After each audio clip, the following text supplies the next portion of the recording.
Hello viewers, সবাইকে স্বাগতম। আমাকে অনেক সময় প্রশ্ন করেন, ভাই ওয়েব ডেভেলপিং যে বিষয়টা আছে সেই বিষয়টা নিয়ে ভিডিও তৈরি করার জন্য কিভাবে একজন ওয়েব ডেভেলপার হবেন। তো সেই জন্য আজকের এই ভিডিওটি সম্পূর্ণটা দেখলে আপনি একজন ভালো ওয়েব ডিজাইনার, একজন ভালো ওয়েব ডেভেলপার হতে হলে কী জানতে হবে সেই বিষয়গুলো আপনি জানতে পারবেন। সেই জন্য পুরো ভিডিওটি দেখার অনুরোধ রইল। তো ভিউয়ার্স, ওয়েবের ক্ষেত্রে আপনি দুইটি দিকে যেতে পারবেন, একটি হলো ওয়েব ডিজাইনিং আর একটি হলো ওয়েব ডেভেলপিং। আপনি যদি একজন ভালো ওয়েব ডিজাইনার, অর্থাৎ ডিজাইনার মানে হলো আমরা যে বিভিন্ন ওয়েবসাইটের যে উপরের অংশগুলো দেখি, বিভিন্ন ডিজাইনগুলো, তারপর বিভিন্ন টেমপ্লেটগুলো, বিভিন্ন নিউজগুলো আমরা যা দেখি, মোট কথা আমরা চোখে যে উপরে যে অংশটি দেখি, এটি হলো আসলে মূলত ডিজাইনারদের কাজ। আর আমরা যে বিভিন্ন সময় বিভিন্ন ওয়েবের মাধ্যমে বিভিন্ন কাজ, বিভিন্ন ক্যালকুলেট, তারপর বিভিন্ন সাবমিট করা, বিভিন্ন ফর্ম, এইসব যে জিনিসগুলো দেখি, আমরা যে বিভিন্ন ডাটা দিই, এই ডাটাগুলো কোথায় যায়, আর আমরা যে এত গোছানো এই ডাটাগুলো দেখি, এই ডাটাগুলো কোথায় থেকে নিয়ন্ত্রণ করে, সেটি হলো মূলত ওয়েব ডেভেলপিং। তো আপনি যদি একজন ভালো ওয়েব ডিজাইনার হতে চান, তাহলে আপনাকে সর্বপ্রথম যে বিষয়গুলো জানতে হবে সেটি হলো HTML, একটি ওয়েব যে ল্যাঙ্গুয়েজগুলো আছে, HTML, CSS, তারপরে বোটস্ট্র্যাপ, তারপর সামান্য জাভা দিয়েও আপনি বিভিন্ন ধরনের ওয়েব ডিজাইন করে ফেলতে পারেন। তো আপনি যদি HTML, CSS, বুটস্ট্র্যাপ যে ওয়েব ডিজাইনের যে ল্যাঙ্গুয়েজগুলো আছে, যেগুলো আছে, এগুলো আপনি যদি শিখতে চান, তাহলে এর জন্য সবচাইতে সুন্দর যে সাইটটি সেটি হলো w3school.com। w3school.com থেকে আপনি HTML, CSS থেকে শুরু করে যত ধরনের ওয়েব ল্যাঙ্গুয়েজ আছে, প্রোগ্রামিং ল্যাঙ্গুয়েজ আছে, সবগুলো আপনি খুব সহজে শিখতে পারবেন। এছাড়া ইউটিউবে, তারপর বিভিন্ন প্ল্যাটফর্মে অনেকগুলো ওয়েব ডিজাইনের সঙ্গে অনেক রিসোর্স দেওয়া আছে, অনেক টিউটোরিয়াল দেওয়া আছে। আপনি সেগুলো দেখে আপনি প্রাথমিকভাবে আপনি ওয়েব ডিজাইনিং শুরু করতে পারেন। আসলে ওয়েব ডিজাইনিং শেখার জন্য আপনি বিভিন্ন জায়গায় যাওয়ার কোনো প্রয়োজন নেই, আপনি অনলাইন থেকে এটি খুব ভালোভাবে শিখতে পারেন। তারপরে আসে যেটি ওয়েব ডেভেলপিং মানে পিছনের কাজ। অর্থাৎ এতক্ষণ আমরা ফ্রন্ট এন্ডের কথা বললাম, এখন আমরা ব্যাক এন্ড, অর্থাৎ পিছনে যে কাজগুলো হচ্ছে, বিভিন্ন যে ডাটাগুলো আসছে কোত্থেকে, এই ডাটাগুলো কীভাবে এত সুন্দর করে সাজিয়ে আছে, এই কাজগুলো যারা করে, তারপরে একটা ওয়েবকে যে রেসপন্সিভ করে তোলে, একটা ওয়েবকে মানুষের ইউজার মানে খুব মানুষের জন্য খুব সহজভাবে গড়ে তোলে, তারা হলো ব্যাক এন্ডে যারা কাজ করে, অর্থাৎ ডেভেলপাররা।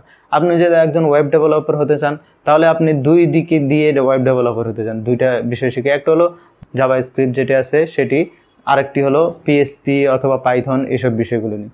আসলে যে কোনো একটা ল্যাঙ্গুয়েজ শেখার মাধ্যমে আপনি ওয়েব ডেভেলপিং পিছনে খুব ভালোভাবে কাজ করতে পারবেন। তার নোট যে আছে, তারপর এরকম আরও কয়েকটা ল্যাঙ্গুয়েজ আছে, এগুলো শেখার মাধ্যমে আপনি যে কোনো একটা শেখার মাধ্যমে অথবা PHP শেখার মাধ্যমে আপনি পিছনে যে ডেভেলপিংয়ের যে কাজগুলো আছে সেগুলো খুব সহজে করতে পারেন। বিশেষ করে ওয়ার্ডপ্রেসের দিকে আপনি যেতে চান, তাহলে আপনাকে PHPটা শেখা অনেক বেশি জরুরি।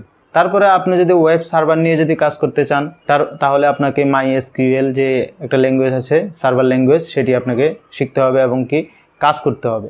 এই কাজগুলো আপনি ইউটিউবে অনেক ধরনের টিউটোরিয়াল পাবেন। তাছাড়া আমিও সামনে এই ওয়েব ডিজাইনিং, ওয়েব ডেভেলপিং উপর নিয়মিত টিউটোরিয়াল দিয়ে থাকবো, সেই জন্য আমার চ্যানেলটি সাবস্ক্রাইব করানো থাকলো। তো ভিউয়ার্স, আজকের এই ভিডিওতে আমি মূলত একজন ওয়েব নিয়ে আপনি কাজ করতে চান, ওয়েব অ্যাপ্লিকেশন নিয়ে আপনি কাজ করতে চান, ওয়েব ডেভেলপিং নিয়ে আপনি কাজ করতে চান, তাহলে আপনাকে প্রথম পর্যায়ে কোন বিষয়গুলো দিয়ে শুরু করা উচিত, সেই বিষয়গুলো নিয়ে আমি আজকে মূলত আপনাদের সামনে আলোচনা করেছি। এজন্য ওয়েব ডিজাইনিংটা আপনি যদি ভালো করে শিখতে পারেন, ডেভেলপিংটা আপনি যে কোনো একটা ল্যাঙ্গুয়েজ শেখার মাধ্যমে আস্তে আস্তে শুরু করতে পারবেন। আপনি যদি web designing plus web developing এই দুইটা বিষয় ভালো করে কমিউনিকেশন করে আপনি এই বিষয়গুলো শিখতে পারেন, তাহলে দেখবেন আপনি খুব ভালো একটা সামনে ভালো কেরিয়ার আপনি লিড করতে পারবেন। তো এই জন্য এগুলো আসলে ইন্টারনেট থেকে, আপনি যদি একজন ডেভেলপার হতে চান, আপনি সামান্য এতটুকু চালাকিতে আপনি করতেই পারবেন। আপনি ইন্টারনেট থেকে, গুগল থেকে এগুলো খুঁজে, তারপরে W3 স্কুল এগুলো দেখে আপনার প্রচুর পরিমাণে প্র্যাকটিস করতে হবে প্রথম দিকে।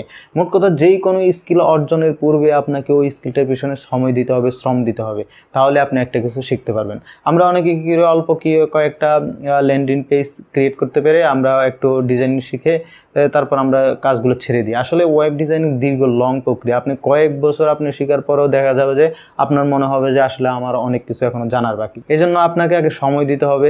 সময় দিন, ওয়েবের উপর আপনি স্কিল করুন, দেখবেন আপনার সময় মতো আপনার যে এর ফলাফল আপনি পেয়ে যাবেন। তবে আজকের এই ভিডিওতে আমি মূলত প্রাথমিক যারা বিগিনার, যারা ওয়েব নিয়ে চিন্তা করছে কীভাবে কী শুরু করবে, তাদের জন্য এই ভিডিওটি তৈরি করা। তাছাড়া আমার এই চ্যানেলে আরও বিভিন্ন ফ্রিল্যান্সিং বিষয়ে, বিভিন্ন স্কিল বিষয়ে, গ্রাফিক্স, তারপর ভিডিও এডিটিং বিষয়ে বিভিন্ন আলাদা প্লেলিস্ট করে আমি বিভিন্ন বিষয়ে টিউটোরিয়াল তৈরি করেছি। আপনি চাইলে আমার চ্যানেলটি ঘুরে আসতে পারেন। এখানে আপনি অনেক কিছু শিখতে পারবেন। এখানে আপনি ইউটিউবিং করাও শিখতে পারবেন। তো ভিউয়ার্স, আজকের এই ভিডিওটি এই পর্যন্তই। এমন আরও বিভিন্ন ধরনের টিপস, বিভিন্ন ধরনের টিউটোরিয়াল পেতে আমাদের এই চ্যানেলটি সাবস্ক্রাইব করে আমাদের সাথে থাকুন। আর যদি চ্যানেলটি চ্যানেলটি ভালো লাগে থাকে তাহলে সবাইকে শেয়ার করার জন্য অনুরোধ থাকলো। সবাই ভালো থাকবেন, সুস্থ থাকবেন।